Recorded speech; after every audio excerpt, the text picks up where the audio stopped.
ఈ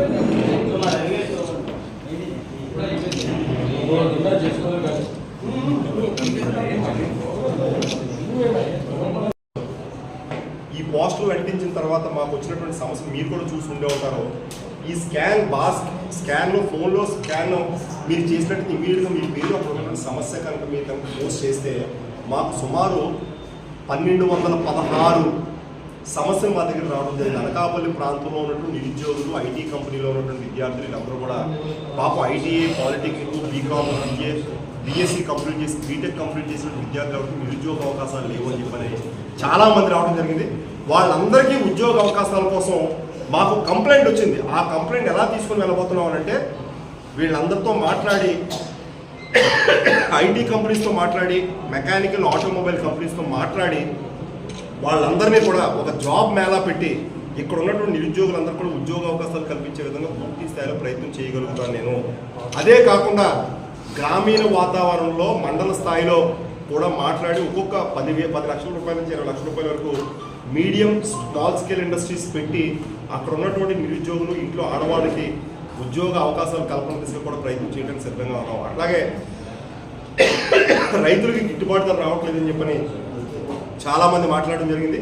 బెల్లం ఈరోజు అనకాపల్లి భారతదేశంలోనే బిగ్గెస్ట్ సెకండ్ లార్జెస్ట్ ప్రొడక్షన్ యూనిట్గా ఉన్నటువంటి అనకాపల్లి బెల్లానికి అంతర్జాతీయ మార్కెట్లో ఖ్యాతి వచ్చే విధంగా రేటు కూడా నేను తీసుకొని రాగలను. ఎందుకంటే దీనికి సంబంధించి కూడా గతంలో నేను చాలాసార్లు మాట్లాడాను.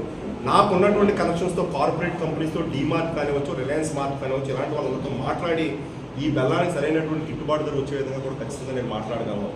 ఇలా ఈరోజు పత్రికా విలేకరుల యొక్క సమావేశం ముఖ్య ఉద్దేశం అనకాపల్లిలో పెట్టడానికి గల కారణం మనందరికీ తెలుసు.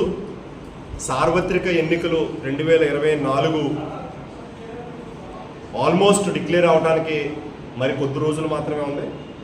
ఇందులో భాగంగా మీ అందరికీ తెలుసు, అనకాపల్లి మెంబర్ ఆఫ్ పార్లమెంట్గా తెలుగుదేశం పార్టీ తరఫున నేను దరఖాస్తు చేసుకోవడం జరిగింది.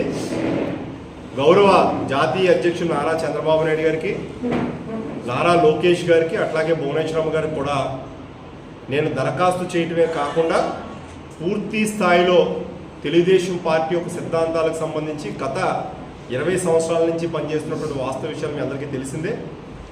ఈ మధ్యకాలంలో గౌరవ మాజీ ముఖ్యమంత్రి నారా చంద్రబాబు నాయుడు గారిని అరెస్టు చేసిన తర్వాత ఢిల్లీ స్థాయిలో ఉద్యమాలు నిర్వహించి చంద్రబాబు నాయుడు గారు అరెస్ట్ అయిన వెంటనే నేను హైదరాబాద్లో కర్షక దేవోభవ కార్యక్రమంలో ఉన్నప్పుడు విషయం తెలిసిన వెంటనే మీ అందరికీ తెలుసు, అక్కడే హైదరాబాద్ జూబ్లీస్ చెక్ పోస్ట్ దగ్గర 100 మంది కార్యకర్తలతో ధర్నా చేసి ఆంధ్రప్రదేశ్ రాష్ట్ర ప్రభుత్వానికి వ్యతిరేకంగా నేను ధర్నా చేసినటువంటి వాస్తవ విషయాలు మీ అందరికీ తెలిసిందే. తదనంతరం హైదరాబాద్ నుంచి నేను ఇండిగో ఫ్లైట్లో వైజాగ్ వచ్చినప్పుడు కూడా మొట్టమొదటిసారి భారతదేశంలో ఎవరో చేయలేనటువంటి విధంగా ఫ్లైట్లో నేను సేవ్ డెమోక్రసీ ప్లకార్డు పెట్టి ధర్నా చేయడమే కాకుండా విశాఖ రన్వేపై ధర్నా చేసినటువంటి వాస్తవ విషయాలు మీ అందరికీ తెలిసిందే. నా మీద కేసు కూడా నమోదైంది పోలీస్ స్టేషన్లో. ఢిల్లీలో సుమారు 50 మంది యువ నాయకులతో వెళ్ళి అక్కడ ఉన్నటువంటి రాష్ట్రపతికి, ఉపరాష్ట్రపతికి, హ్యూమన్ రైట్స్ కమిషన్కి, విజిలెన్స్ కమిషన్కి, కేంద్ర మంత్రులకి, లా మంత్రులకి రిప్రజెంటేషన్స్ ఇచ్చి అయ్యా ఆంధ్రప్రదేశ్ రాష్ట్రంలో జరుగుతున్నటువంటి అరాచకాలను తప్పించాలి, మా నాయకుడిని అరెస్ట్ చేశారని చెప్పని చేసినటువంటి వాస్తవ విషయాలు మీ అందరికీ తెలిసిందే. అంతేకాకుండా ఢిల్లీలో పెద్ద ఎత్తున ధర్నా నిర్వహించడమే కాకుండా జంతర్ మంతర్ దగ్గర మేము చేసినటువంటి ధర్నా కార్యక్రమానికి 100 మంది ఆంధ్రప్రదేశ్ రాష్ట్ర ప్రజలందరూ కూడా అక్కడ ఉన్నటువంటి ఢిల్లీలో సెటిల్ అయినటువంటి ప్రజలందరూ కూడా రావడం జరిగింది. అదే కాకుండా రామ్మోహన్ నాయుడు గారు, అక్కడ ఉన్నటువంటి కనకమండల రవీంద్ర కుమార్ గారు వచ్చి సంఘీభావం తెలపడం జరిగింది. జంతర్ మంతర్ జరిగినటువంటి ధర్నాకి విజయ్ చౌక్ దగ్గర శీర్షాసనం వేసి ఢిల్లీలో మా యొక్క నాయకుడిని అరెస్ట్ చేస్తే పెద్ద ఎత్తున ధర్నా కార్యక్రమం నిర్వహించడంతో పాటుగా యువగలం పాదయాత్ర ఏదైతే లోకేష్ గారు విశాఖపట్నం ప్రాంతం ఎంటర్ అయ్యారో పాయకరావుపేట, కాకినాడ ప్రాంతం నుంచి కూడా మన యొక్క బస్సులు కూడా పూర్తి స్థాయిలో మొత్తం అన్ని పార్లమెంట్ కాన్స్టిట్యూషన్ తిరిగి తెలుగుదేశం పార్టీ యొక్క సిద్ధాంతాలని గ్రామీణ వాతావరణం ప్రజల్లో కూడా తీసుకుని వెళ్ళడం జరిగింది. మీ ముందుకు తీసుకొని వస్తున్నాను. ఎందుకంటే ఒక 6 నెలల పాప కూడా కళ్ళు వచ్చి, ఒక 7 సంవత్సరాల అబ్బాయి కూడా కళ్ళు రావడం జరిగింది. అలాగే టోటల్ మా ఫ్యామిలీ మెంబర్స్లో ఉన్నటువంటి మొత్తం 169 మంది కుటుంబ సభ్యులందరూ కూడా చిన్నజీయర్ స్వామి వారి యొక్క ట్రస్ట్కి కూడా మేము మొత్తం ఆర్గాన్ డొనేషన్ పేపర్స్ అన్నీ కూడా సబ్మిట్ చేయడం జరిగింది. ఇవన్నీ నేను ఎందుకు చెప్తున్నానంటే ప్రజాస్వామ్యంలో రాజకీయ నాయకులకు ఉండాల్సిన లక్షణాలు నాకు ఉన్నాయని చెప్పి నేను గొప్పలు చెప్పుకోవడం కాదు.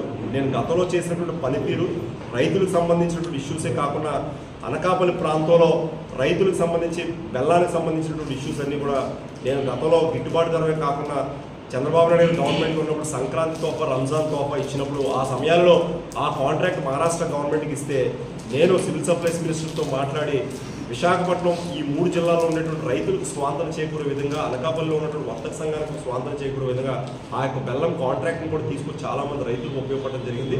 అదే కాకుండా అనకాపల్లి నుంచి తోటాడు వెళ్ళేటువంటి ప్రాంతానికి దయచేసి ఒక విద్యార్థి సంఘ నాయకుడిగా, తెలుగుదేశం పార్టీలో క్రియాశీలంగా పనిచేసిన వ్యక్తిగా, మీ అనకాపల్లికి సుపరిచితులుగా ఉన్నటువంటి వ్యక్తిగా, ప్రతినిత్యం ఇక్కడే ఉంటూ ఉద్యమాలు నిర్వహించిన వ్యక్తిగా, దేశ స్థాయిలో పనిచేసిన వ్యక్తిగా మీ అందరూ కూడా నాకు సపోర్ట్ చేస్తారని చెప్పని ఆశిస్తున్నాను. మీరు కూడా ఏమంటే ప్రశ్నలు వేయండి. కిషోర్, నువ్వు మెంబర్ ఆఫ్ పార్లమెంట్గా నీకు అవకాశం రావడానికి అవ్వదు, నీకు అంత క్వాలిటీ లేదు, కెపాసిటీ లేదని చెప్పి మీరు కనుక చెప్పినట్లయితే నేను ఖచ్చితంగా డ్రాప్ అవడానికి సిద్ధంగా ఉన్నాను. ఎందుకంటే నేను ఆల్రెడీ చాలా విషయాలు ఎప్పటికప్పుడు నేను పూర్తి చేసుకున్నాను. మొన్న కూడా గ్రాడ్యుయేట్ ఎమ్మెల్సీ ఆల్మోస్ట్ నాకు రావడం జరిగింది. కొన్ని విషయాలు, కొన్ని కారణాలు నాకు అది రాకపోవడం జరిగింది. అందువల్ల ఎలాంటి వినూత్నమైనటువంటి కార్యక్రమాలు పెద్ద స్థాయిలో పనిచేయాలనుకున్న వ్యక్తిగా నాకు మీ అందరూ ఆశీస్సులు ఇస్తారని చెప్పని నేను మీ అందరినీ కూడా కోరుతా ఉన్నాను.